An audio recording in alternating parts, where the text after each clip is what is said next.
So the kindergarten odyssey continues to evolve. Indeed. There is more work for parents in kindergarten than there is for kids. I just can't. Is. Kindergarten is a moment in my life that, for some odd reason, I was 5.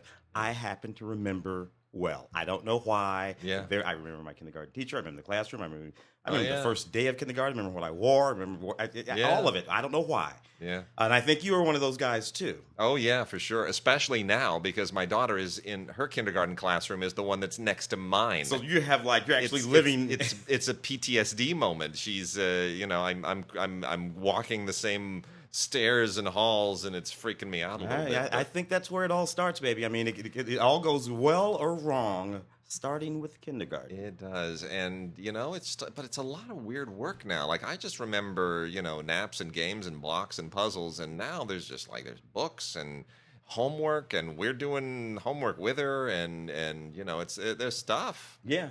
I don't remember all of that. I remember it was a half a day. Yeah. It involved being forced to drink milk, which was horrible to me. I have no idea why I was forced to do that. And cookies. A lot of cookies. I remember a lot of cookies. Yeah, no, none of that right now. In fact, we've got a rehearsal SAT scheduled for week after next. So. Holy moly. Yeah, I know. I know. They just keep scaling it back, man. It's crazy. Yeah, but we got her ready. She's gonna be good. She's gonna get a 1600. I'm sure of it. Yeah. And then if not, we got 13 years to work on it, right? Too funny. That's so ridiculous. Crazy. That's so crazy. So let's just dive right in this week. Not much happening in entertainment. We're all looking down at the awards season now. So you know what?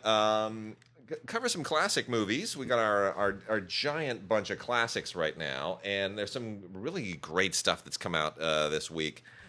They have finally released on 4K Ultra HD the X-Men 3-film collection.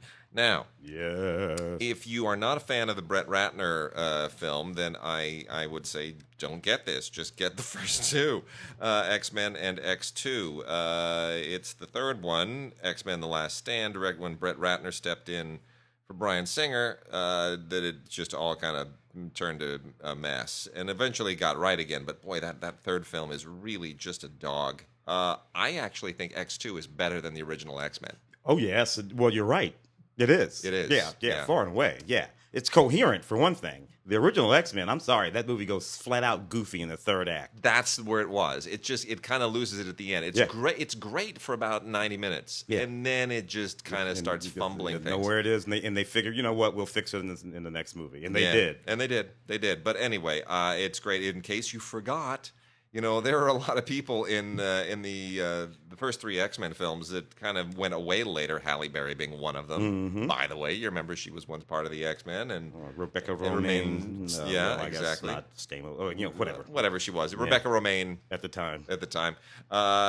She was, before she was replaced by Jennifer Lawrence. So perfect replacements. But you know what? Rebecca Romijn and that little blue, with the little blue stickies. Yeah. Forget about it. Yeah, you're not going to top that. Well, and X2 also has one of the coolest openings of any X-Men movie ever. One of the coolest.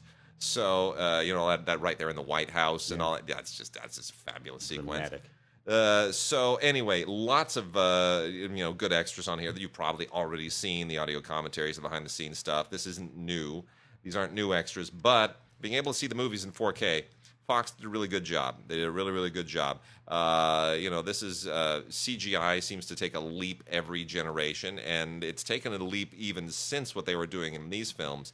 But it's still really top notch, and especially in 4K, and the audio is great. It's a lot of fun. So 4K 3-disc set for the or 3-film set on Ultra HD 4K from Fox. It's nice. It's slim. It's in a single keep case. You're definitely going to want to get this. Be great for the holidays, too. May even bring that one back. The original Barbershop movie, believe it or not, was 2002. Isn't that crazy? Isn't that insane? Unbelievable. This movie, believe it or not, I mean, it has become iconic. A lot of folks in this movie, for one thing, obviously Ice Cube, Anthony Anderson, Cedric the Entertainer. Who now I think it's just Cedric or something. And I'm also going to go out on a limb and say Barbershop 2.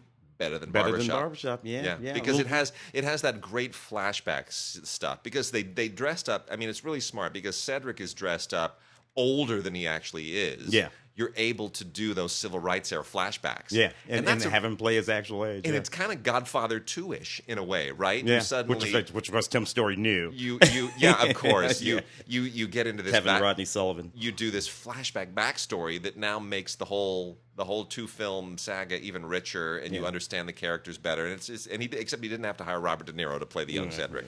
But between the two, of course, is Beauty Shop, Queen Latifah's movie, which is funny because Queen Latifah and all those girls are in Barbershop too. Yeah. So these movies all together now make up a little iconic treasure trove of sort of iconic American films that are very, very, very funny. These special edition DVDs. Well, Barbershop is a special edition DVD with all sorts of special features on it, including audio commentaries by Tim Story and the producer. Beauty Shop is just a DVD with a few special features on it, too, including a featurette, and then Barbershop 2, also a special edition, again, with cast video commentaries from Cedric the Entertainer and a whole bunch of other people. Neat. Kind of wish that Tim Story had not gone on to do that Fantastic Four movie. I know why he did. Yeah. Paycheck. You can't turn it down. Yeah. Marvel says, hey, here, we want to do Fantastic Four. Why would you not do that? I get it. But at the same time, I kind of wanted him to do more, go in the art film, more personal films. It's an interesting thing, and he went for the money. People forget. People hate that movie, that Fantastic Four movie. Yeah. People forget that movie made a ridiculous amount of money, and it's better than the reboot. It's better than the reboot. That reboot was dreadful. So it's very strange sort of circumstance. Yeah.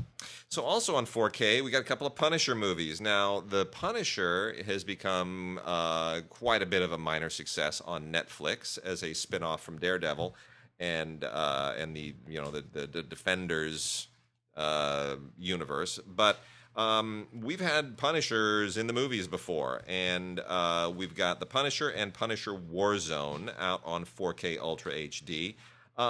Different actors playing the Punisher, really interesting stuff. Now Thomas Jane plays the Punisher in The Punisher along with John Travolta. We're going to talk about Travolta again in a moment. Very unfortunate thing. The original Punisher, look, I'm not a huge fan of the Punisher to begin with. Nah. It wasn't until Daredevil brought him in that I was like, now I understand this character. And we've created I think it's Daredevil season 2, somewhere in the middle, where basically there's an entire episode of Daredevil and the Punisher on the roof having an existential conversation about life and the meaning of life and morality and all this stuff, and you just think that's kind of cool. That's what you can do on streaming at Netflix. You can put two guys. You can have an action series in which there's really no action and just these two heroes, or an anti-hero and a hero, sitting on a roof talking to each other for an episode. And I still want to see it. The grand irony being that their perspectives being different, but it leaves them in the same place. It does, and see, that's what made the writing so good.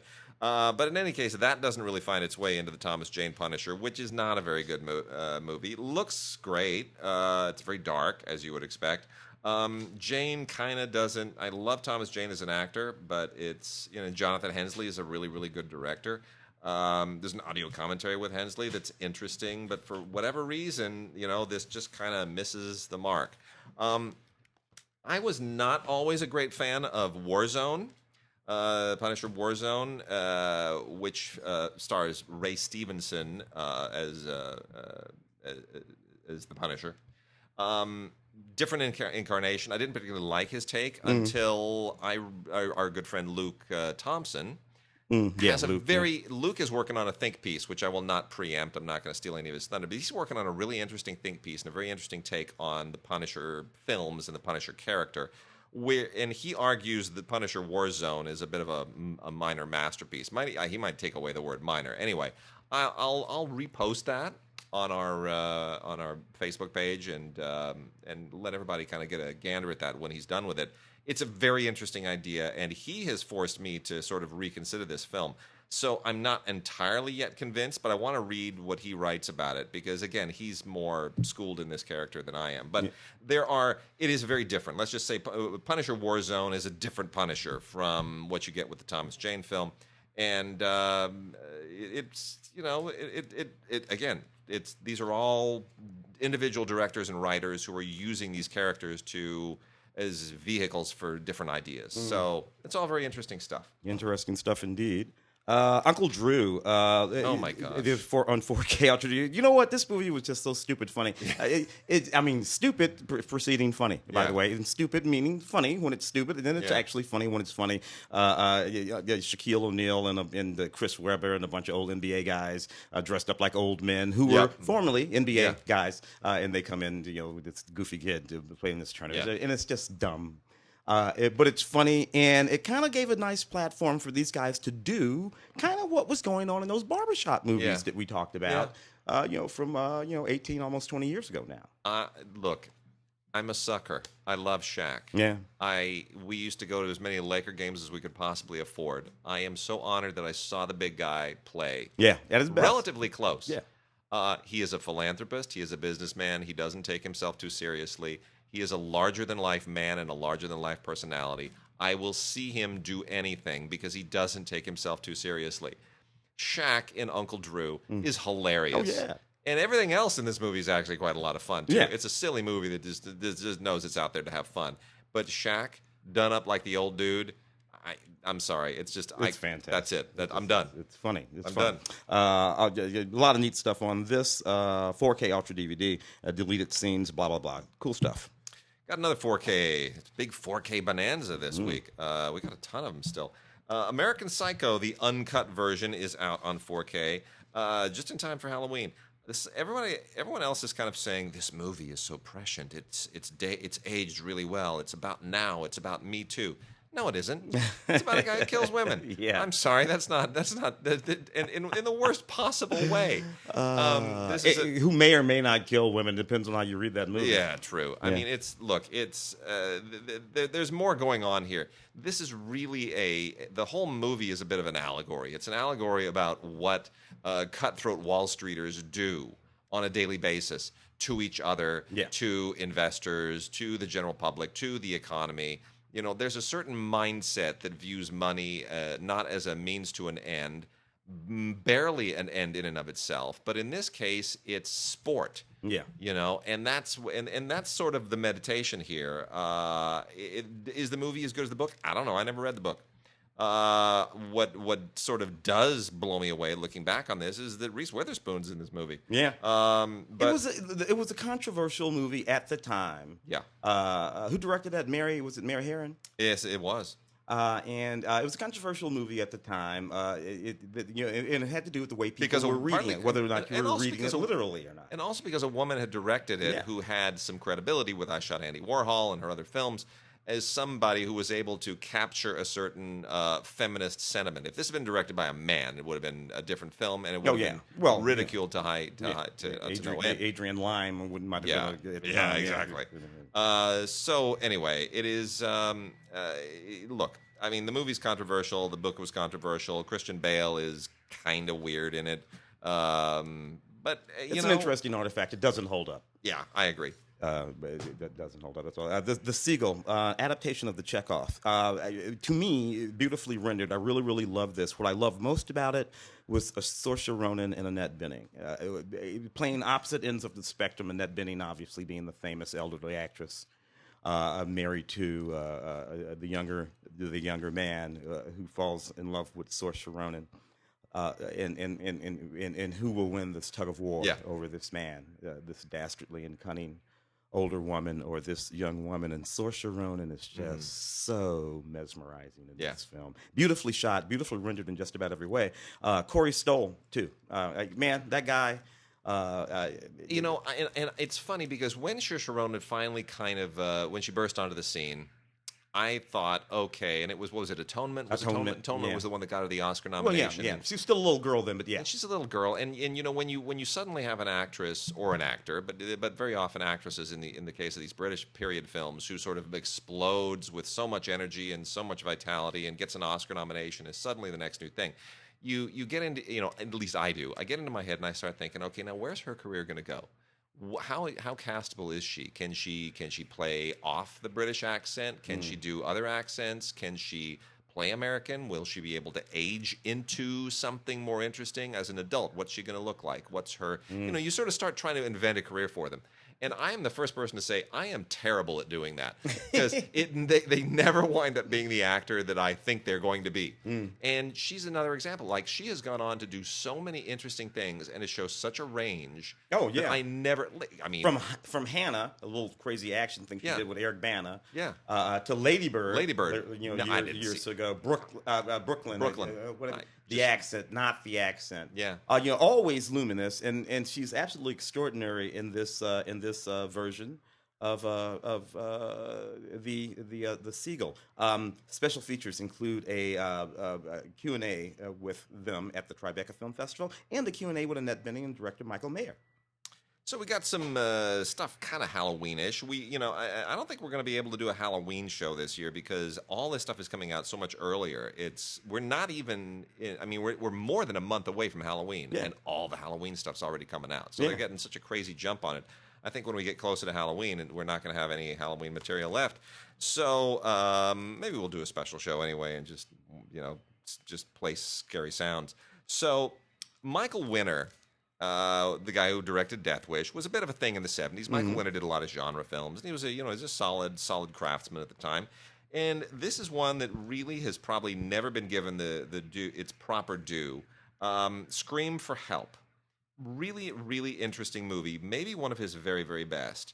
And it's one of those, woman in jeopardy movies that has been criticized so much for, like Afraid of the Dark was one, right, with Audrey Hepburn and Alan Arkin. That was one of the first ones, and certainly Psycho kind of goes in that as well. Halloween, which we'll talk about again as well. Yeah, reboot. A woman being chased by a psycho, and people are like, that is so exploitative. It's it's reinforcing a stereotype. Well, unfortunately, it's a stereotype that is still too very real. Every day in the news, we see these things. So the question to me is always, is the movie exploiting that particular scenario, or does it have something interesting to say about it? Is it giving us insight that makes us more thoughtful about something that is an unfortunate daily reality? And I think Scream for Help does. I think Scream for Help is a lot smarter than anybody has ever given it credit for being. This movie was made in 1984, right kind of at the tail end of when Michael Winner's relevance was going away. But it is... It deals with a family situation. It's about a teenage girl who discovers that her stepfather is planning on killing her mother, and that makes it so much more interesting than what this otherwise could have been. Some of the performances are a little, overmodulated, but otherwise, performances are what the film needs.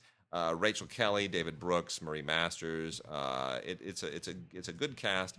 Produced by executive Irwin Yablans, who's related to Frank Yablans, if you're keeping track of that. Written by Tom Holland, Savage Tom Holland, as he's otherwise known at the time. And Michael Winner does some really, really good job. That's from Scream Factory, and that'll get you ready for Halloween. Love the title of this movie. This is the kind of movie that would have been really popular in the middle 90s. I had to review it for the show. Izzy Gets the Fuck Across Town. And I like it because, A, it's literally what happens in the movie. It's also the title. It's the title of the movie. Mackenzie Davis is this gal named Izzy. It's kind of like How was this film handled at the time on radio and television? What did they, Izzy Gets the Blank Across Town? How did they review That's this? what Larry said.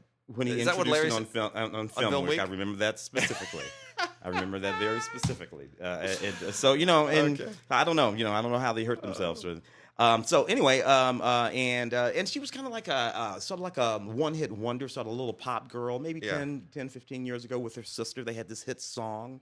And since then, she's still been sort of like playing the circuit and doing the thing. The thing of it is, she's just an awful girl. She's just terrible, and everybody's just sick of her. And her boyfriend, her ex-boyfriend, is about to get married on the other side of town, and she's going to do everything she can and interrupt every life of every friend that she has in order to get them to help her get over there to that wedding that she is not invited to, so that she can ruin it and get her boyfriend back.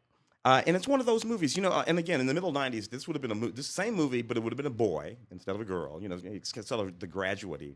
I suppose it's charming in a certain sort of way. There really is a lovely moment in it where they perform that hit that she and her sister had for that one moment. They had a little moment where they almost made it, and I loved it. It sort of wanders across our L.A., Wade and Mai's L.A., all through Silver Lake and all into Santa Monica. And you just sort of see these places that we go and hang out, and it's one of those kind of movies. But if you don't actually live here, I don't suppose you'll give a damn about that. Audio commentary with the director and writer, sassy. If you like the sort of middle '90s Kevin Smith world of movie making, this lives in that zone. Love it. Only today. Yeah, why not? Got a couple more from Scream Factory. One is the very underrated Straight Jacket. Now, this movie gets so maligned, and I think unfairly, because Joan Crawford is doing her very best self-parody here. Yeah. Straight Jacket was directed by William Castle, the legendary William Castle. And it was written by Robert Bloch, we should remember, who also wrote Psycho. So there's a lot of Psycho in this, and there's a lot of William Castle in this in terms of the exploitation sensibilities. But here's the deal. Straight Jacket is a really interesting film in the sense that it predates things like, it's obvious he's obviously still working out a lot of the same issues in Psycho, except he's projected it onto a female, onto a woman, and it's a more feminist take on the Psycho concept. But it's also still very much dealing with the same things. And you can project this forward into stuff like Halloween, Friday the 13th. Rosemary's Baby, which, of course, he produced. People forget William Castle produced Rosemary's Baby. Yes, he did. And the idea here is, so you've got Joan Crawford is her husband's sleeping with another woman. She catches them in the bed together, and she whips out the axe and loses her mind and just chops them up into little bitty pieces in the bed, and goes away to a mental institution, not realizing that her daughter witnessed this and it scarred her and did a number on her. Which I think it was the third or fourth Friday the 13th movie that kind of does a little bit of that with Corey. Oh yeah, where Corey witnesses all this stuff, and then at the end he's like turning into the new Jason. Is the final chapter? I can't remember anyway. Corey Feldman. Sort of that's very much inspired by what happens in this movie. Anyway, she gets out years later, moves in with her brother, and people are dying from axe murders again. Fill in the blanks. You can kind of figure out what's going on.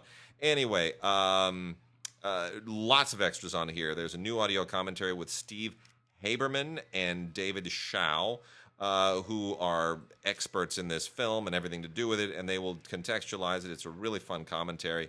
There's some vintage stuff on Joan Crawford that I'd never seen before, never heard of before. It's really, really fun, and stuff on the making of it. There's costume and makeup tests with Joan Crawford. There's a screen test that is hilarious. It's really a lot of fun. So Scream Factory did a great job digging up some really good stuff for that one. And I'm also going to defend their other release, their other kind of Halloween-y related release, which is Exorcist 2, The Heretic. Now, there are a handful of guilty pleasures I have that are movies that are widely despised and reviled by a lot of people. And Exorcist 2 is one of them. As many people love The Exorcist, they will routinely say Exorcist 2 is the worst of the series. It's an abomination. It's one of the worst films ever made. I think Exorcist 2 is fun. I don't care what people say. Heretic. Part of it is I'm a big fan and apologist for John Boorman. Even when John Boorman makes bad movies, they're interesting bad movies. Zardoz? Yeah, Sean Connery. Yeah, with that diaper. With that red diaper. I'm okay with Zardoz. It's a weird, funky, Excalibur is great, but it's also interesting. I watched that the other day. Yeah. I turned it on. It's because it's on Filmstruck right now. Yeah. And I saw it, and it's going away soon. And I was like, I'm going to watch Excalibur right now. Even though I've got it down in the garage, I'm going to watch it again. And boy, did that film made such an impression on me, but it's amazing how much I'd forgotten. Yeah. It really is. I mean, that cast. Patrick Stewart, Helen Mirren. Yeah. I mean, it's like you go through it. Liam Neeson. It's incredible how many people are in that movie. Yeah. Gabriel Byrne. You're like, oh my gosh, I didn't realize what an all-star cast they had. Yeah. These people all went on to thing. Anyway, Exorcist 2: The Heretic. It's completely out of its mind. It's absolutely bonkers. There are two cuts of the film here. The director's cut is 117 minutes. Makes marginally more sense than the shorter version. The shorter version is 102 minutes. And they did a great job restoring all of this. Boorman does a commentary on the director's cut. doesn't really make sense. He does try to justify the film a little bit. It's okay. He doesn't need to apologize for it. I'm going to tell him right now, John, don't apologize for this film. You have nothing to apologize for. The film's cool. You went pure gut, pure id, and you just put it out there. You weren't trying to do The Exorcist all over again. You're trying to do something of your own. You do your own take on it. There was no reason for The Exorcist to even have a sequel. No. It didn't need a sequel. But they had to try to go to that well one more time, and you took a swing at it, and it was a brave swing at just saying, let's just do this. Yeah, it's not like he made they did that again. There's an Exorcist 3. Yeah. So so he's good. You're good, Joe. Look. They even have a new interview. They have a new interview with Linda Blair, which is interesting, and some other little tidbits on here. Look, man. This is a brave attempt to make a sequel to a film that didn't need a sequel and to do something original. Don't slam him for it. Exorcist II: The Heretic, collector's edition from Scream Factory. Yeah, John Borman directed. That's my phone. John Borman directed. That was your watch. Yeah, that's fancy. I'm fancy. We got a big day today. There's a lot of stuff going on. John Borman directed Deliverance, so he'll be fine. Yes. Nobody's gonna remember that. The Puppet Master. The Littlest Reich. So this is a reimagining, is what they call it, a reimagining of the 1989 Puppet Master film, which is a neat film within the context of the genre. I love these films because they would actually build things. The puppets were there, pre-CGI. Yep. This does that too. They build all these little stupid puppets. It's about this guy who gets divorced, goes home, finds this puppet in his house. He's going to take this puppet to a convention, sell it, try to make a few bucks. Puppet's been cursed puppet. Oh, I hate cursed puppets. And infects all the other puppets. Now we got a bunch of Charles Band. They're so stupid. They're great and it's funny. Thomas Lennon in this, and he's such a wry comedic sort of with that face and thing that he does. So it's crazy. It's kind of fun. I rather enjoy it. And it's from the producers. They say specifically on the box here, if this 4K Ultra DVD of Bone Tomahawk. And The Meg being that big stupid shark movie with Jason Statham and Bone Tomahawk, which is actually pretty good. A lot of special features on this thing. A few special features on this thing, including a little videotape featuring the cast. Then I have this absolutely horrible, really, really, really bad sorority kill movie called The Row. Like Sorority Row. This is called The Row. You got Layla Kent in this movie specifically. Layla Kent was a reality show star. I can't remember what show it was because I don't care. But she was, I know that for sure. And she's in this sort of a sorority kill movie. These pledges it's pledge week, and they're pledging these sororities and rushing and doing all this kind of stuff. Vanderpump Rules, that's what it was. Vanderpump Rules, and girls are getting killed. Somebody's killing the girls. The kill scenes are terrible. The camera is too shaky. None of these people can act. This movie sucks. Director's commentary. And we've got the original Halloween on 4K. So here's the thing: there's a new Halloween movie that just debuted to great reviews, by the way, at Toronto. Yeah. Which I didn't expect, but looking forward to it. We'll see how it is. It's amazing how this franchise continues to thrive. How all franchises continue to thrive. I know. I'm going to stop talking about it. I'm over myself. We had a Mad Max film get nominated for Best Picture. Yeah. That's just like decades after the fact. I'm holding Solo over here. Anyway. I know. Yeah. Anyway, the original Halloween finally gets the 4K treatment. Now, Halloween was the original low-budget slasher film that started it all. And we got to remember, Friday the 13th is a spinoff from Halloween. The idea, hey, they made a movie with a guy with a mask running around killing people. We can let's get a hockey mask. Yeah, that's even easier. You don't need any. They realize you don't need any movie stars. You're going to kill all the kids in the movie. Yeah, and the guy under the mask can be damn near anybody. Yeah, that's it. It's smart. That's the way they do it. By the way, a little bit of trivia. Do we remember what the mask is of? I do. Yeah. Shall we tell them? Yes, let's tell them. You tell them. It's a William Shatner Halloween mask, painted white. And melted. Just a little bit. Funny, he actually looks like the mask now. It's true, right? Yeah. It's like, it's his face. It became his face. So I just love that. I love the fact that the Shat finds his way everywhere these days. I love him. So anyway, the original story of Michael Myers is actually psychologically really interesting. This is not just a relentless kill fest and exploitation film. There's a really interesting story here, and John Carpenter is not often given enough credit for that. the transfer is really interesting. They've gone out of their way to use everything that there is available in 4K to give the best possible look to a movie that didn't look that great originally, that was made with very little money, not the best photography, low light, sharp light. And so there's some tricks that are going on here with the 4K to actually wind up degrading the 4K a little bit. So it's 4K that could have ruined this film by showing you things that you should never have seen. Right. And this reminds me when I say this all the time about 4K, about the extremely You have to take the edge off a little bit sometimes. You can't push it all the way to what it's capable of.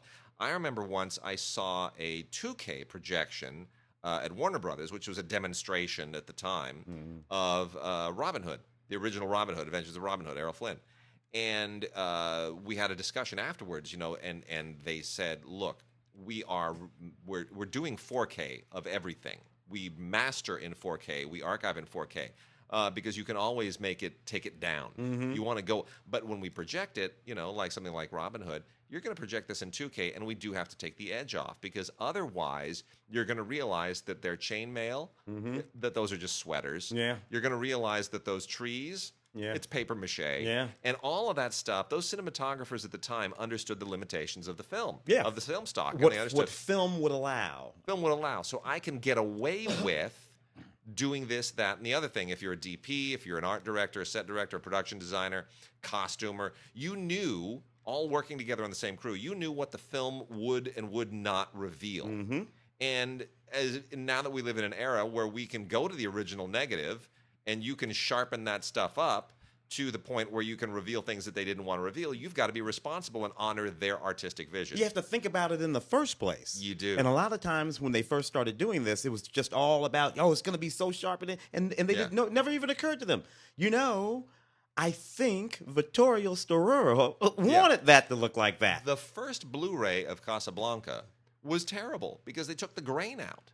They thought, hey, we can get rid of the grain. Awesome. No, we want the grain. It's supposed to be there, you dumbasses. Come on.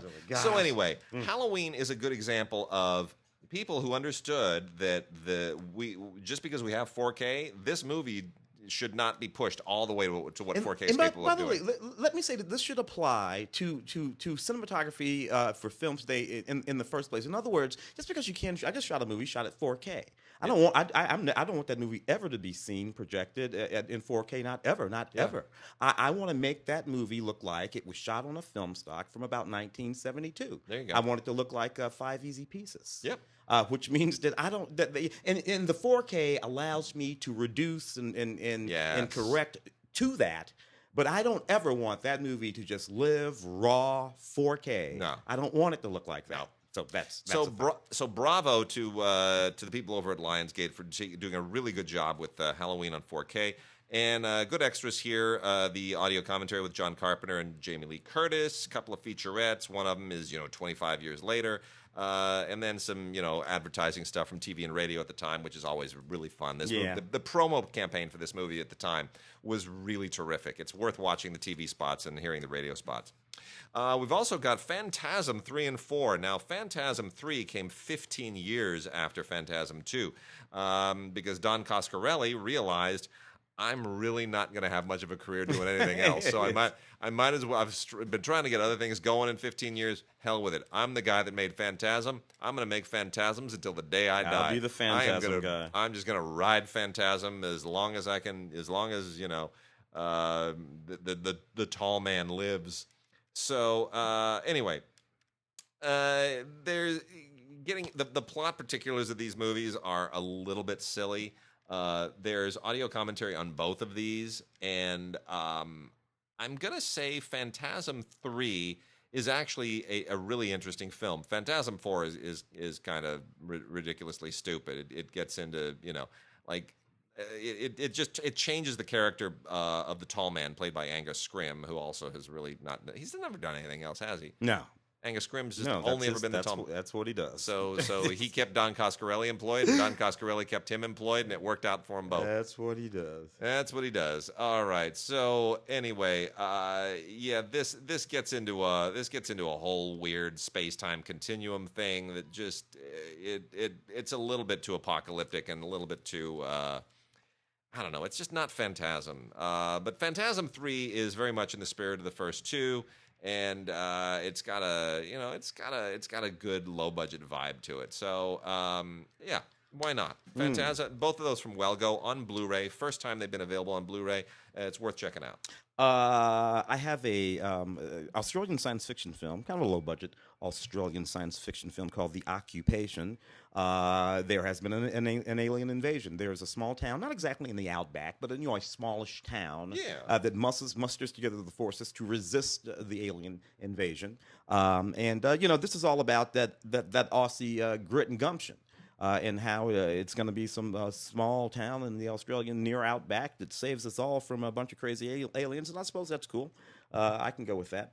Nevertheless, not a lot on this. The movie's kind of okay. A lot of CGI. I would have preferred it if they would have just put a bunch of guys in costumes. They do for a few, but a lot of CGI, not exactly my thing. Blu-ray and DVD. Superfly. Oh, the new one. Yeah. Director X knocking off a new version of Superfly set out of Atlanta and Harlem in the present day. I reviewed this on Film Week. You reviewed it on Film Week. You rather liked it. I finally saw it, and I like it too. I am surprised at how much I like it because our obvious impulse is, what are you possibly going to do? I remember when I first saw the billboard for this, I thought, what are you doing? You're taking a film, and we talked about this previously with the recent Blu-ray of the original Superfly, that you're talking about comparing Superfly to Shaft. One was independent, one was studio, one directed by father, one directed by the son, representing, one is about a heroic cop figure, the other is about an anti-hero criminal. There's a really fascinating dichotomy there. You can just see it. And it belongs to a certain era. And my first thought was, okay, you're taking this film out of its context, out of its era, out of its family dynamic, out of its business dynamic of the film industry at the time, indie studio, and you're just remaking it. What possible point is there going to be to a remake of this film in the here and now?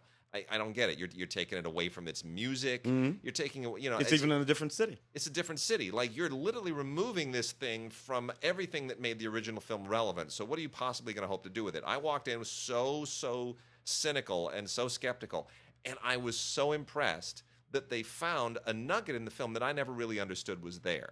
They found something in the character that I'm not even sure the original film knew was there, but they were able to transform it and make it relevant in a really interesting way. It has a lot to say about ambition and wealth and morality and choices and family and crime and culture.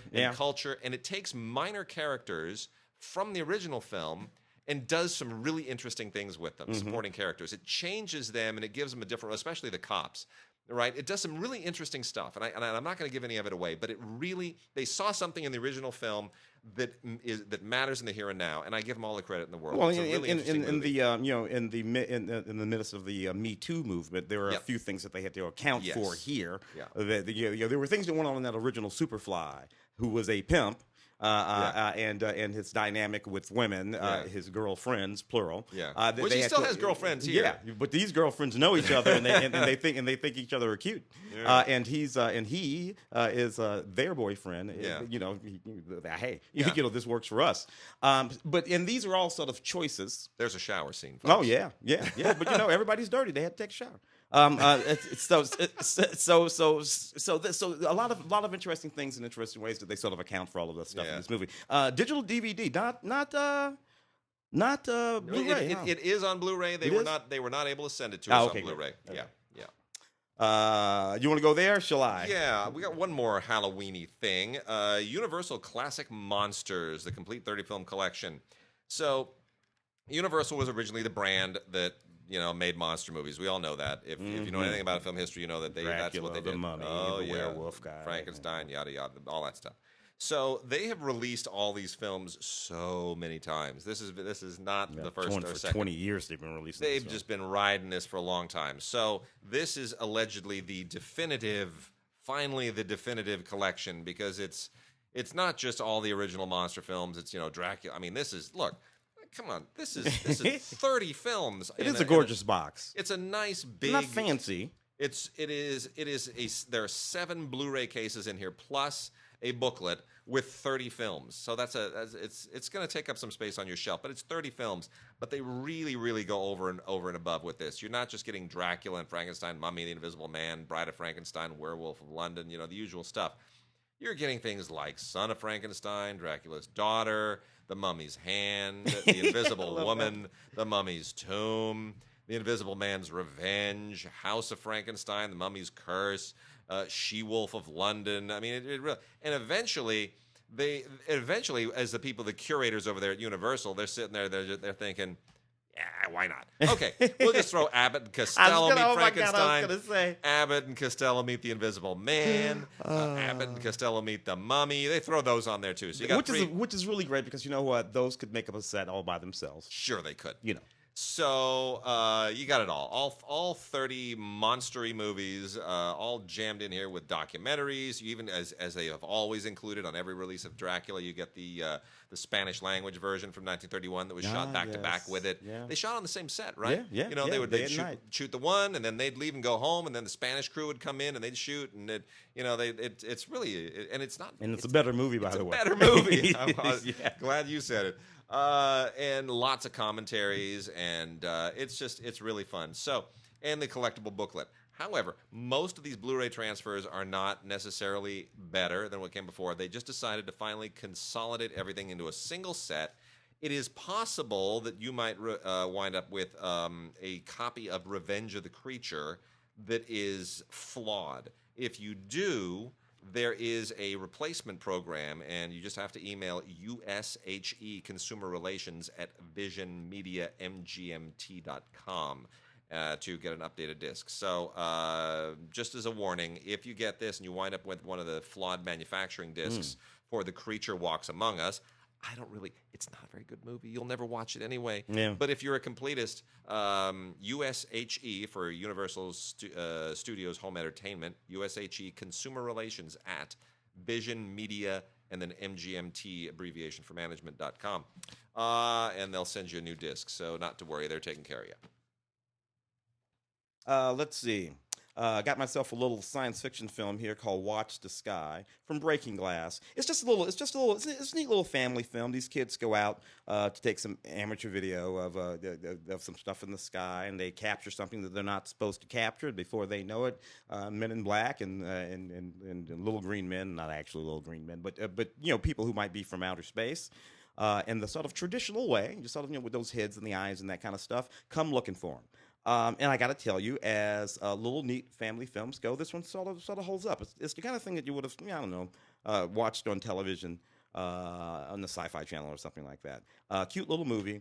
Watch the Sky. Not much on it. Bonus feature, 1 photo gallery. So we've got a bunch of interesting stuff from Arrow.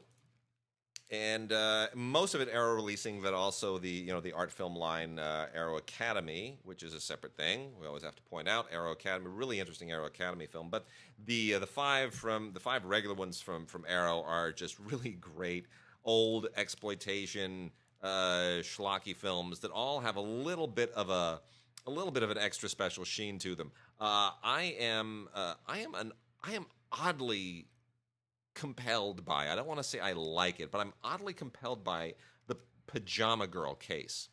Partly because it spells pajama with a Y, the French style, Pyjama.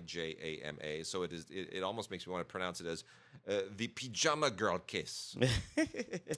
And it starts to sound like Clouseau or something. Anyway, what's the correct way to pronounce giallo? We always have listeners that will write. I always say giallo. Yes, anyway. I always say giallo, and people correct me, and no, it's giallo. I don't know. I don't know. Anyway, so bad Italian horror movies. This is a okay. So let me back up a little bit again. So as far as giallo films are concerned, this is a really, really strange, arty, unusual entry in the genre, as it were. The director Flavio Morgherini. Not one that I'm overly familiar with. I've seen a couple of his other films. They're usually terrible. All takes place in Australia. And the idea here is that they find there's a woman who's been killed. I won't tell you how she's been killed. It's rather ugly. But she's identifiable primarily because she was dressed in these pajamas, these yellow pajamas. And Ray Milland has to come out of retirement to try to employ all of his ace detective skills to somehow work backwards and solve this case. And where it goes is not necessarily very logical, which is weird because apparently there was a real life incident that inspired this, and they don't seem to hew very well closely to it. But it goes in places I never would have expected it to go. So I find this a really, really interesting movie. It's got a great score to it as well. It's at times very uncomfortable to watch, but it's really just so creatively done. More so than I would normally expect for this genre. It really stands apart. The Pajama Girl case and tons of extras on here, interviews and whatnot. It's just really, really fantastic. The Baby. That tells you right there. A movie called The Baby is going to be absolutely horrifying. The tagline, I love the tagline. What goes on in this nursery isn't for kids. So 1972, you're coming out of, Rosemary's Baby a few years earlier. So, everybody's afraid of babies. So why not? Let's just do another one. And it's a takeoff on that. But not in a really ridiculous. Well, okay. The joke here is that the baby in question is a 21-year-old man. So it's that's the twist. It's not literally. He's 21 years old, but he's a baby in his mind. And anyway, it's rather bizarre and weird and intentionally funny and unintentionally horrifying, or maybe it's the other way around. I can't keep track of it. Anyway, total psychedelic movie from the 1970s. Actually really more funny than anything else, directed by Ted Post, who kind of specialized in these particular films. Ted Post also did Beneath the Planet of the Apes and Magnum Force, right? So I mean, he's kind of he's a legit director who could make some really weird stuff. The last three here, Dario Argento's Deep Red is a horrible movie. Yeah. I'm gonna say it's out from Arrow. It's a cult film. A lot of people really like this. I am not a huge fan of Dario Argento. I think this is easily one of his worst films. I don't think this is at all remake of Suspiria. It's just coming our way. Yes, that was also at Toronto. Yeah. But in the case of Deep Red, this is just it's too gory for me. It's just too bloody. It's too gory. It's just too self-conscious about all of its stuff it's doing. Day of the Jackal. Yeah. That's really cool. Day of the Jackal is a terrific film and directed in 1971 by Frederick Forsyth, based on the Frederick Forsyth bestseller, and beautifully directed by Fred Zinnemann, who of course did From Here to Eternity, and High Noon, and a lot of other great movies. So and it all basically is about the 1962. Starts with this attempt on the life of Charles de Gaulle, and from there it just goes into some really, really interesting political thriller directions that you just don't see coming. It's really a sharp film. Still works, still holds up, and largely, I would have to say, because of the Kenneth Ross screenplay. And Kenneth Ross is not a guy who's known far and wide for writing great screenplays. And then the last one is Horrors of Malformed Men, which is a romance. Isn't that weird? A title like that, you would think something other. No, this is by Teruo Ishii, who's what would be the Japanese equivalent of giallo, whatever it is. Yeah. So anyway, that's what it is. Starts with the U. Something. Yeah. Anyway, he's a guy that basically made a lot of those. And this is a really twisted film, but it's really, really well done. And it's based on the writings of Edogawa Rampo, the famous genre writer in Japan, who based his name on Edgar Allan Poe. That's the thing. Edogawa Rampo is like a Japanese etymology twist on Edgar Allan Poe, not his original real name.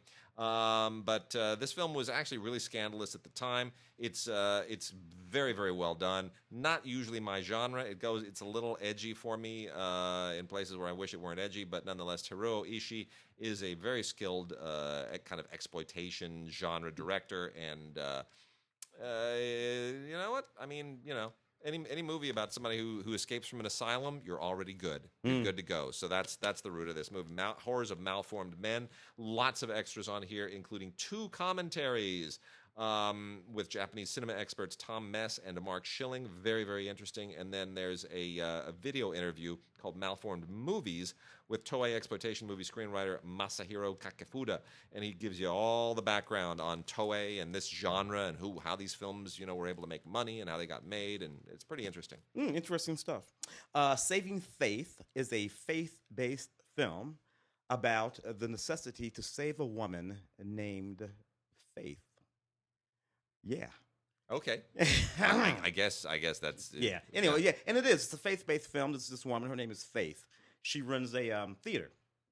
Bank is going to foreclose. Her wacky uncle pulls together a bunch of his old friends who are in the music business to throw a charity concert to save Faith. Or her theater, anyway. Anyway, it's also obvious that it feels just like an anvil on your face. It's what it feels like. It's just all so, and I'm like, really? We're gonna sit right on top of it, are we? And they're like, yeah, we're gonna sit right on top of it, and they do. And here comes Vince Gill and Amy Grant and the Gatlin brothers, all sort of face, but and they perform these beautiful songs, and that's all lovely, and the music's nice, and okay, all right. Good deal. The last one from Arrow. Here's the one. So here's Arrow Academy. The Arrow Academy film is The Hired Hand. If you've never seen The Hired Hand, I gotta highly recommend this. So The Hired Hand was Peter Fonda's directing debut. He had done Easy Rider. This was about 1971. And he was becoming an icon. Yeah. But he went to a genre that his father was known for, right? He went to a genre that Henry Fonda had known for. He went and made a Western for his directing debut. And it's a really interesting Western. It's one of those revisionist Westerns that we're getting at the end of the 60s and beginning of the 70s. And, the history of Westerns is fascinating because it starts with all the big old shoot-'em-ups in the 30s and 40s, which are mostly serials and, just there's lots of cowboys and Indians and kind of the traditional thing. And then it gets into an interesting place in the 50s and 60s. Henry Hathaway and John Ford start giving us these really very existential, metaphysical Westerns that are sort of meditations on the American frontier and how it disappeared. And these are guys who were old enough to remember when the frontier was subsumed by the Industrial Revolution and cities, and suddenly it went away. And by the late 60s and the early 70s, we're getting Westerns that are symbolic. We're getting into that revisionist Western thing. Oh, Little Big Man. Yeah. And The Hired Hand is one of those, about a guy who basically abandons his family to go and just kind of, explore and be a part of the wide open plains. And which, of course, is a metaphor about his own dad. Exactly. Oh, it is. There's so much going on, man. It's so much going on. And then he comes back to his family to basically get to know the daughter that he never knew and never really got to know, and to do right by his wife. And it's a fascinating story. It's beautifully made. It's sad that Peter Fonda never really kind of pushed his filmmaking career any further because it could have been so interesting. And the thing is, this was shot by Vilmos Zsigmond just 6 years before he won his Oscar for Close Encounters. And Zsigmond is one of the all-time geniuses with natural light. He's right up. Vilmos, of course, shot Easy Rider. Yes, and he's just he's so brilliant in this, and it just looks so beautiful. Zsigmond, it's closer to what Zsigmond did for the Cimino film, Heaven Can Wait. Not Heaven Can Wait. Heaven's Gate. Heaven's Gate, thank you. Heaven's Gate, Zsigmond's shot that as well, and it's just the dust, the light comes through the dust. It's just beautiful. That was the scale was gigantic. It's fantastic. So this feels more like that, and there's a great documentary on here that includes interviews with Zsigmond and Bruce Langhorne, who shot the score, and this deleted scenes and a whole lot of other really cool stuff on here, especially an audio recording of from 1971 when at the National Film Theater, when Warren Oates and Peter Fonda introduced the film. It's all really, really good. And you even get a reversible sleeve if you want to kind of change the artwork. So it's really wonderful. Arrow Academy, The Hired Hand. Good film. Interesting. In case people don't remember or don't know, Easy Rider, also a Western, latter-day Western. Pay attention. It's a Western. It so is, with Tony Basil in it. Oh, yeah, and she's naked in a which is great, by the way. Psycho sequence. I got a Rama Mosley film here. I happen to know Rama Mosley, wonderful little director. Directed a movie called The Brass Teapot a few years ago. This is called Lost Child. Yeah. Sort of a horror thriller about a soldier comes home. And to his childhood home, he has PTSD. And he finds this boy wandering around in the woods, takes the boy in, weird kid. Yeah. There are people who talk about how the kids, the kid is involved in some sort of evil forces that come out of the woods. So, it sort of roams around that territory. Beautiful look at movie. Not perfect by any means, but moody, well acted, okay. Special features include behind the scenes footage. Ruby. And then John Travolta, we talked about earlier, because he was in one of the Punisher films. John Travolta made the horrible, horrible, dreadful mistake of wanting to play John Gotti in the movie Gotti.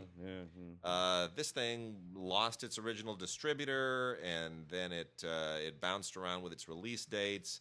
It's just not good. Just not good. Yeah. At one point, it was said that this was the worst movie of the year, and then that Kevin Spacey movie came along, and they said that was the worst movie of the year. This is just unfortunate. It's a well-intentioned biopic of John Gotti, but it winds up doing exactly what it never should have done, which is turning him into an icon and a hero, and nobody needs that. It doesn't mean to. It's just the way that it's made. It winds up doing that, and part of that is that Travolta's performance isn't very good. It's not modulated correctly. They never should have put such a familiar actor in the part. There's a lot to say about John Gotti, but it needs context, and this film simply doesn't have it. It's on Blu-ray and digital if you're interested, but I can't recommend this. This is just one of the most misbegotten films of the year. Yeah, man, oh man, oh man. Timothy Chalamet, who of course made his wonderful debut in that film last year. The one with where and all that kind of thing. Anyway, Call Me by Your Name. Call Me by Your Name. Thank you. Yeah. And Hot Summer Nights. I wish I liked this movie more than I did. It's fairly standard at the end of the day. Set in the 80s, Cape Cod. Kid goes to Cape Cod to hang out with people who are really out of his class, and takes up selling weed to all the sort of rich people and some of the gangsters in the town. Gets in over his head, has a little love affair with a cute girl, and I don't know. It's all incredibly ordinary at the end of the day. So that's what I have to say about that. Special features include an audio commentary with the director and a featurette. Yeah. And we've got a big fistful of Criterions this week. Here's where it starts. I got a couple from foreign directors, a Hollywood classic of old and a Hollywood classic of new. Let's get the foreign stuff out of the way here first. First of all, Olivier Assayas, who has slowly worked his way to becoming one of the most beloved directors in the world, made a film in 1994 called Cold Water. Now, it was released here under the French title L'eau froide, but Criterion is releasing it as Cold Water in its director-approved edition. 95 sizzling minutes. This is where it all really kind of begins, and it's semi-autobiographical, takes place in the 1970s when Assayas was growing up in Paris. And it's a story of just teen lovers and rebellion and a little bit kind of James Deany rebel without a cause stuff. It really is a very 1994 is a period I know very, very well in France. Yeah. I went. That was my third year at the Cannes Film Festival. And it captures a place and time, and it's beautifully made, and it's extremely well crafted. This is a 4K restoration, Blu-ray release, but originally restored on 4K. Supervised by Assayas. It includes a new interview with him, an interview with the cinematographer, 1994 French television program on the film. It's really, really terrific. Look, it's Criterion. You don't need me to recommend them. The other foreign one is much more well-known. Ingmar Bergman's Scenes from a Marriage, finally on Blu-ray, previously on DVD for a very, very long time. As with the DVD version, this includes both the nearly 3-hour-long theatrical version and all 5 hours of the original television miniseries in Sweden. You want to know why the Swedes are a depressed people? Why is that? Because watching 5 hours of a marriage falling apart is just almost too much to take. Bergman. It is just it's so Bergman. It's just Bergman above and beyond. Anyway, this was really devastating on television, and but it's you know what? It's still great. It's still great. And the performances are superb. It's basically watching two actors just absolutely kill it. Liv Ullmann and Erland Josephson, both of whom had worked with Bergman for years and years and years. Mm-hmm. It's like everyone is communicating with everyone else in this thing in just a beautiful, wonderful way. All the same original extras are here. Interviews from 2003. Peter Cowie doing an interview where he does comparisons between the two films, so you kind of understand where the TV version lets off and the movie picks up. It's wonderful. Then we've also got My Man Godfrey, directed by Gregory LaCava, a terrific 1936 Carole Lombard, William Powell screwball comedy that is one of the definitive of the period. It's just fast dialogue, smart performances. It goes a mile a minute. It's so much fun. It's 93 minutes. It blazes by in about 800 miles an hour. It's absolutely wonderful. And it's just one of the best scripts you will ever see. There's a 1938 Lux Radio Theater adaptation that is included in the extras. And there's a new program on here, a brand new program featuring jazz and film critic Gary Giddens. It's really fun. But here is what Criterion has given us as a grand gift this week. Tim, Tree of Life. Ah, Mr. Malick. Tree of Life is out. This is 2 Blu-rays. And Tim and I, we saw this film together. You and my wife and I. We all saw it at the DGA together. And I remember. I know you like to say that you're a big mush. I'm a big mush. I cry when I talk about things. You were weeping in the middle of this movie. No, I remember that. That movie was it was profound in a number of ways, particularly the dynamic between Pitt and his son, between the boy and his father. That movie is the movie that made me wish my father was still alive. Yeah. So I could just tell him, dude, I love you too. Stop hitting me.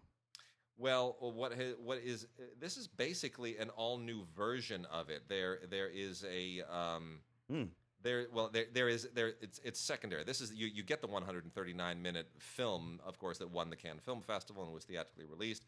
But there's also a new version of it with an additional 50 minutes of footage. That is basically a new version of the film. It's not an expanded film. It's a new take on this story and these characters that Malick just put together because he shoots more footage than any human being in history. And as we all know, there were a lot of performances that were cut out of his previous films. Thin Red Line has entire. You look at that and there are actors. Bill Pullman. Yeah, where's Bill Pullman? He's not in the movie. He's not in the movie anymore. Is, yeah. Cut him out. Adrian Brody was originally supposed to be the centerpiece of that movie, and he's almost a minor character in it. So Malick, this moved is just arbitrarily to Jim Caviezel. So that's what Malick does. But in any case, this is just absolutely wonderful. It is a fantastic transfer from 4K, and they say it was a digital restoration. Not really a restoration. The film's too recent to need to be restored. But there's a really great interview on here about the use of classical music in it with Alec Ross. And there's a 2011 documentary on it and some wonderful stuff, new interviews. It's just great. Tree of Life in 2 different versions from Criterion. Shall I do a little Jess Franco? Yeah, a little of these anyway. Let's do Jess Franco. Thank you for letting me do these, Jess Franco. Jess Franco makes movies about warrior barbarian chicks in bikinis, sort of leather, feather, fur bikinis, that kind of stuff. The first one here, Diamonds of Kilimanjaro. What can you say? Robert Forster is in this movie, which that tells you something about the way a career can go.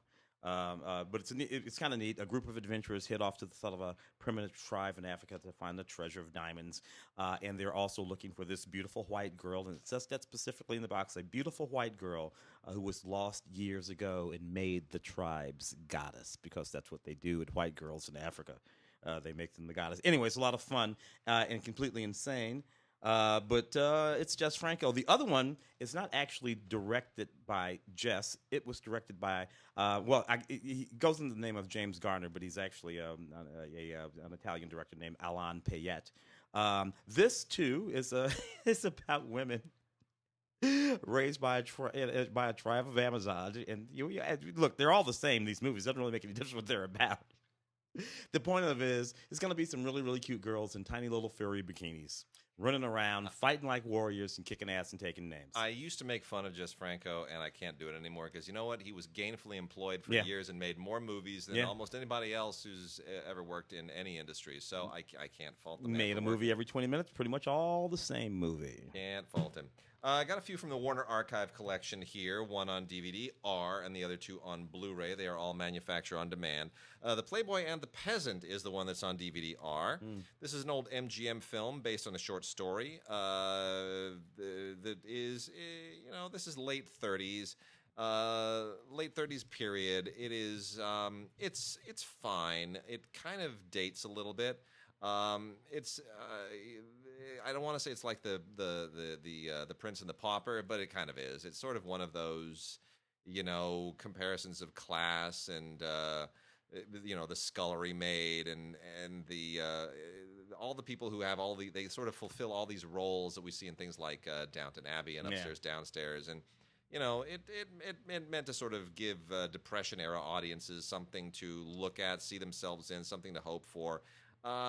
It's an okay film, based on the 1936 Austrian film Catherine the Last as well. So it's fine. You're watching this basically for just the kind of nostalgia of the period. The two Blu-rays are the ones I really, really want to talk about. The Naked and the Dead is an old Technicolor melodrama war film. What I love about this is they went and they took a chunk of the old poster, the original poster, and they built that onto the artwork for the cover. It's using and this is what was really interesting. They used to do this a lot at the time. So the title of the film plays into the tagline. The name of the film is The Naked and the Dead, but the tagline, which they adjust at the top, is the bigness and the boldness of the naked. And the dead. It's fantastic. It's great. That's clever. It's so clever. It's really, really fantastic. This was an RKO film directed by Raoul Walsh, who, of course, did many great macho movies and war films. And it's based on a Norman Mailer novel. Screenplay by, let me point out, my old film school instructor, my first instructor in film school, co-wrote the screenplay, Terry Sanders, with his late brother Dennis. So Terry Sanders co-wrote this and co-adapted it. Terry would go on to win an Academy Award for a short film and has done many fine documentaries.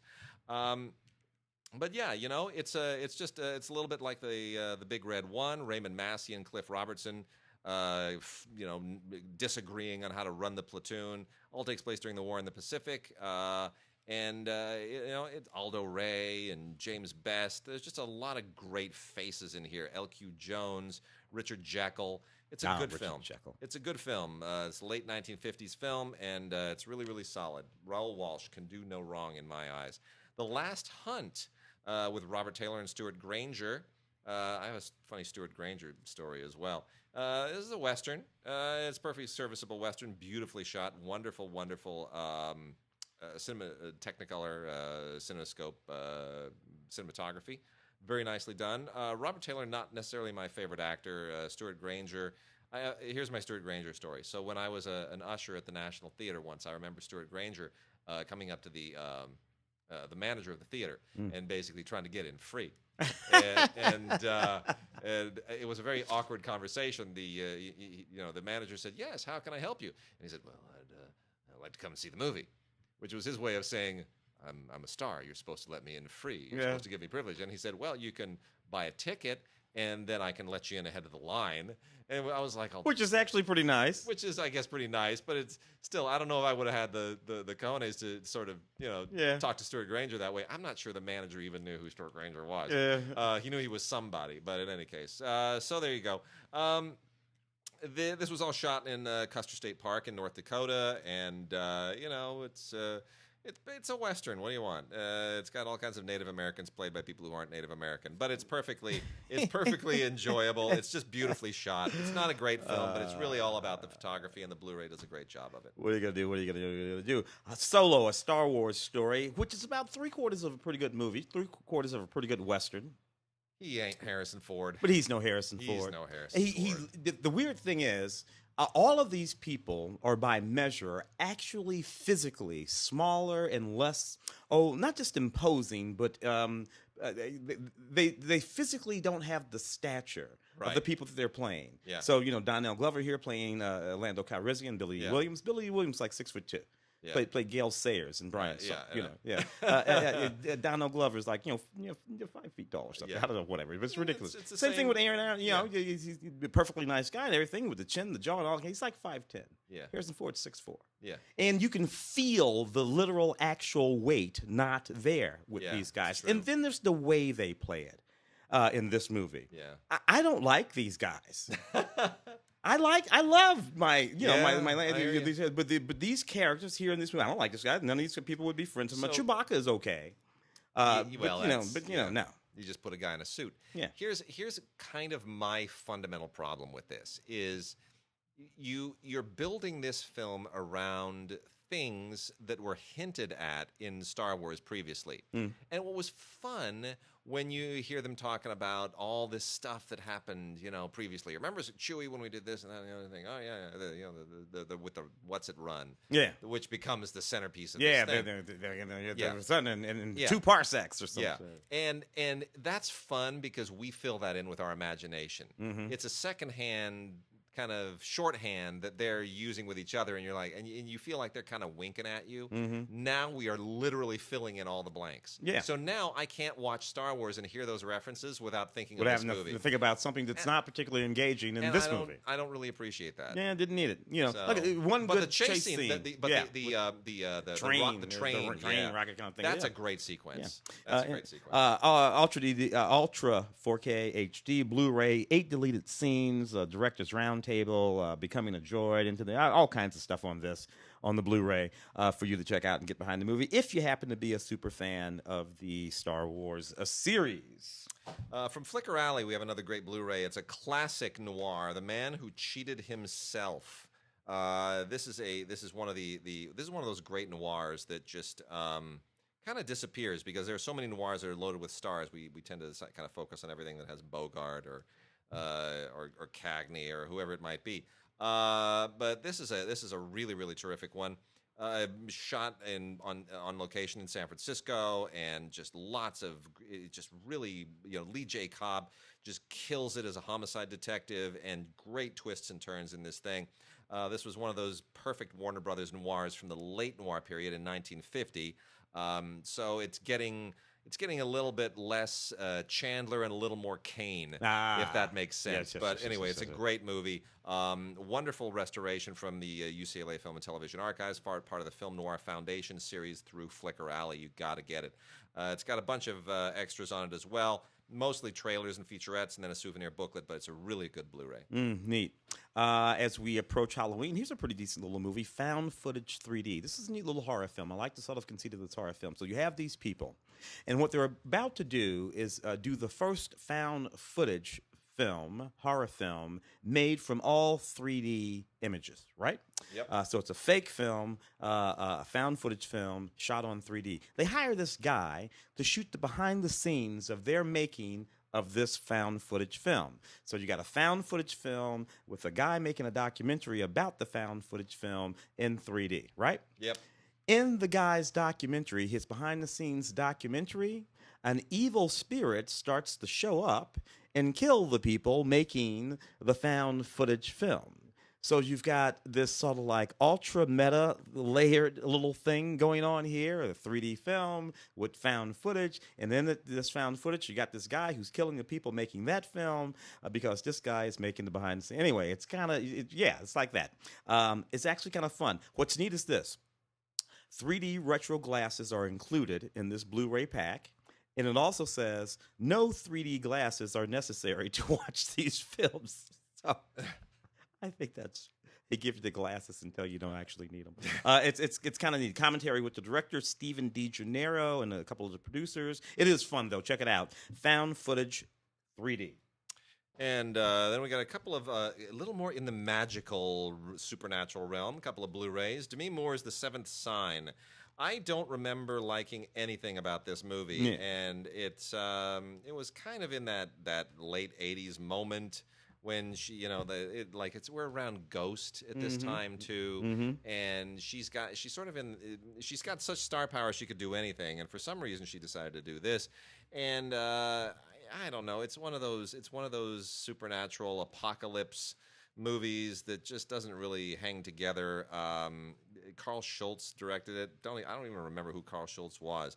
Ted Field, who was one of the producers on it. Robert Court. I mean, a lot of people who were kind of figures from that time. Yeah. There's a few extras on here. It has, in fact, oddly become something of a cult classic among people who like those sort of, I remembered at the time. Rosemary's Babies kind of things like that. What I liked about it was Demi Moore was cute as hell. I was much more favorably inclined toward a movie that everyone else also hated, Hocus Pocus, which is out in an anniversary edition now. Look, the only thing I like about Hocus Pocus is this is a little bit like Charmed on television, except it has 3 actresses who are more experienced, 2 of them much less attractive. Yeah. And better actresses. Bette Midler. Young Sarah Jessica Parker. Young Sarah Jessica Parker, along with Bette Midler and Kathleen Najimy, all done up, just kind of they're just chewing the scenery as witches. This was a Disney film, and it was meant to be overboard and silly, and these women are trying to sort of get their youth back, casting spells, and whatever. It's fine. You're basically watching this for 3 actresses just chewing the scenery, and most of that is Bette Midler, because Bette Midler acts so infrequently at the time when this movie is made that she puts about 5 movies worth of performance into it. Anyway, this comes with a whole bunch of extras on it, mostly deleted scenes and trivia, and there's a cast and crew commentary, which is all kind of edited together, storyboards, and the original 1993 featurette. But it's still a fun film. Yeah, they made another one. It was a Hocus Pocus 2.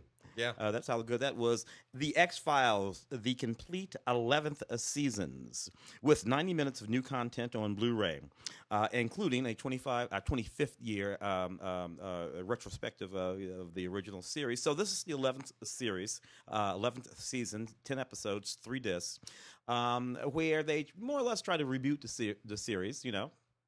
Scully, Mulder, still trying to find the truth, because the truth is still out there. And it always will be. It damn sure always will be, as long as they can make these movies. Yeah. I'll say this, Dana Scully looks great in this. And they're mostly looking for their son across these 10 episodes. Their son is out there. Somebody else is looking for their son. The same questions. There are a few moments across these 10 that are really, really funny. 2 or 3 episodes that really were interesting to me. 1 or 2 episodes which sort of tied some things up that went back to those earlier seasons and spoke to some stuff what I thought was pretty neat. All in all, was it necessary to do a complete 11th season of the X-Files? No, it was not. No, it was not. But there it is for you anyway. 90 minutes of new content on the Blu-ray. So we got a couple from CBS and Paramount. The 4th season of NCIS New Orleans. Can't believe that's made it to a 4th season, but we were just talking about him today, weren't we, Tim? Oh my goodness, yes, Scott Bakula. Yeah. Scott Bakula. I forgot about that one. He just we were talking about all the shows that was Scott Bakula. Just plug him into one show. Quantum Leap, Enterprise. I forgot about this one with the New Orleans action. You plug him into a show and somehow it becomes viable. So we wanted to do a new NCIS. What TV actor has not worked in a minute and a half? Scott Bakula. Plug him in. Next thing you have a show. But you know what? It's just like all the rest of them, except it has New Orleans as a backdrop, and they do a lot of special New Orleans stuff in it. Anyway, 4th season, just like all the others. This is the one I don't get. Dynasty. They rebooted Dynasty. 22 episodes, season 1. With Grant Show playing Blake Harrington. Yeah, Grant from the original Melrose Place.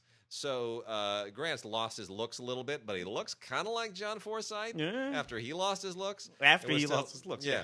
So I guess we need this again. Do we? No, we don't. Okay.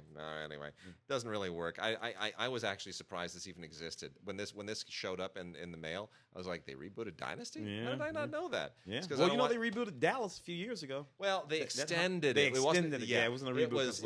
It was the new generation, and then Larry Hagman had the temerity to go and die on it. Yeah, and they were like, oh, he screwed it. Yeah. Larry. Gifted, the complete first season. I watched this season of Gifted. Gifted is includes characters from the X-Men universe. And generally speaking, it's about this family who finds out that their kids have mutant abilities. We're just beginning to find out that we live in a world where people have mutant abilities, and those organizations start to crop up, run by the government, who have to gather together these mutants. And this family, headed by a guy who runs one of those organizations, finds out that their two children have these abilities and have to go on the run. This was an okay series, arcing toward the young, I think. Rather than toward more adult entertainment inclined superhero watchers. But I thought it was pretty cool. I rather enjoyed it. This is a 3-disc set with the entire complete first season. So, Midsomer Murders, Series 20. So, if you really honestly need for me to describe what happens in Series 20 of Midsomer Murders, you're out of your mind. It's been on the air. 20 seasons of this thing. 6 mysteries here. It continues to be pretty much the same thing it's always been on Blu-ray.